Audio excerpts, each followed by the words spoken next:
اسلام آباد یونائیٹڈ اور پشاور زلمی کو کوالیفائر سے پہلے بڑا دھچکا، اہم غیر ملکی کی پلیئر کوالیفائر سے باہر ہو گئے۔ ایک کی وجہ انجری بنی جبکہ دوسری کی نیشنل ڈیوٹی۔ جبکہ کوئٹہ گلیڈیٹر کی ٹیم کو ناک آؤٹ سے پہلے بڑا بوسٹ مل گیا ہے اور اہم کھلاڑی نے پھر سے ٹیم کو جوائن کر لیا ہے۔ السلام علیکم دوستو، میں ہوں محمد شہزاد اور آپ دیکھ رہے ہیں میرا یوٹیوب اور فیس بک چینل کرکٹ شہزاد۔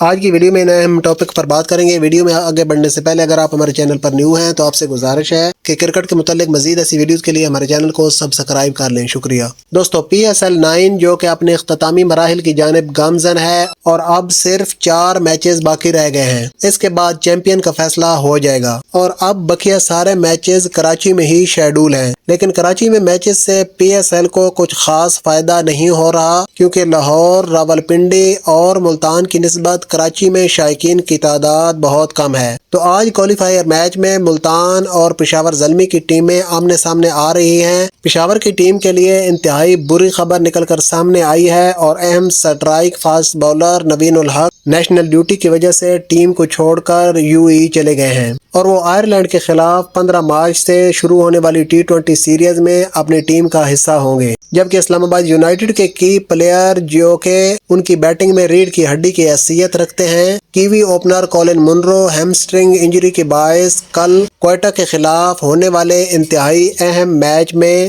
ان کے ٹیم سے باہر ہونے کا خدشہ ہے۔ جبکہ دوسری طرف کوئٹہ کو اس بڑے میچ سے پہلے بڑا بوسٹ مل گیا ہے اور کوئٹہ کو پلے آف میں پہنچانے میں کلیدی کردار ادا کرنے والے ویسٹ انڈین شرفین ردرفورڈ نے پھر سے بدھ کو ٹیم کو جوائن کر لیا ہے اور وہ آئندہ میچز میں ٹیم کو دستیاب ہوں گے۔ شرفین ردرفورڈ ذاتی وجوہات کی وجہ سے ویسٹ انڈیز چلے گئے تھے اور اب وہ پھر سے ٹیم کا حصہ بن گئے ہیں۔ دوستو، یہ تھی آج کی ویڈیو، امید کرتا ہوں آپ کو پسند آئی ہوگی۔ اگر پسند آئی ہے تو ویڈیو کو لائک، شیئر اور کامنٹ کریں۔ ملتے ہیں اگلی ویڈیو میں، تب تک کے لیے اللہ حافظ۔